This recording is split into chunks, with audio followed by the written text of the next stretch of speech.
Episode 13 of F4 Thailand. Boys over flowers and Time still hasn't managed to truly progress his relationship with Goya. Professor MJ passes on a few tips, but Kevin is remarkably silent.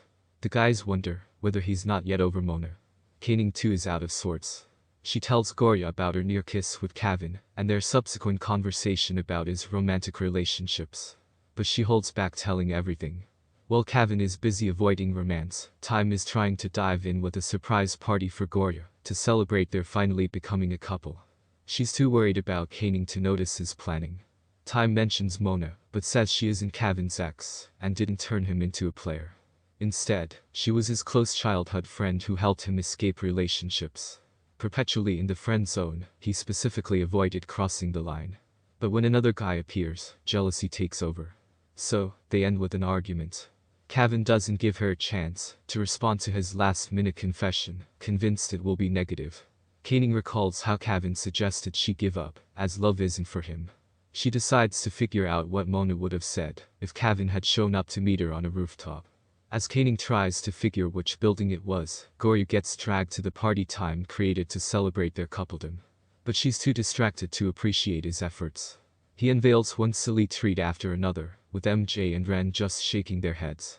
In the middle of it, Goya gets a call from Kaning and runs to her aid, missing everything. She's in trouble for trying to access a hotel roof. Luckily Time follows, and as it's his hotel, gives Kaning the required permission, and scolds Goya for getting in Kaning's way, but offers to help by speaking with Kevin. Since the conversation with Kaning, all Kevin sees is Mona in everything. Then she really does appear.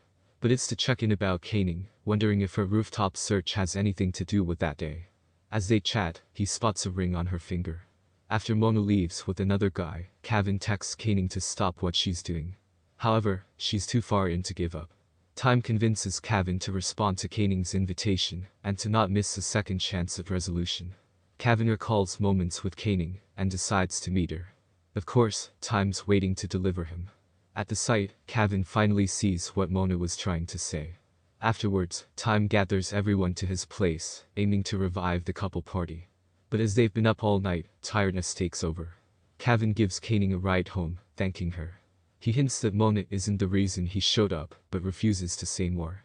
Goya commends Time for his calm, practical assistance. He promises many more surprises in their future. And she shocks him with a kiss. Later, when Goya reaches home, Ren is waiting, trying to take her away. At Time's mother's order, men are emptying her house. While Time and Goya settle into a reliant partnership, much of this hour focuses on Kevin and Kaning, where we finally get a peek at Kevin's backstory. I mentioned last week that I didn't recall this circumstance in the original Hanayori Dango, but my bad Sejiro Nishikato did have a history with the first love. Of course, alternate versions cover this piece, but the Thai rendition is quite similar to China's Meteor Garden 2018.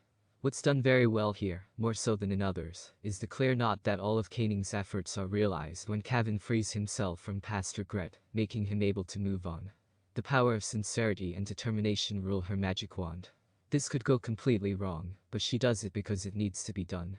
There's also a lovely piece with Goya wanting to help her friend and Time being the one to spot when it's time to take a step back and support from behind. Not known for his analytical thinking when it comes to relationships, he proves himself more than what he seems. At least if it's not to do with Goya, where he loses all reason. With this, he further endears himself to his love. Nice one. With happy resolution all around, as a close, Time's mother resurfaces. Guess we'll see more of her determination next week.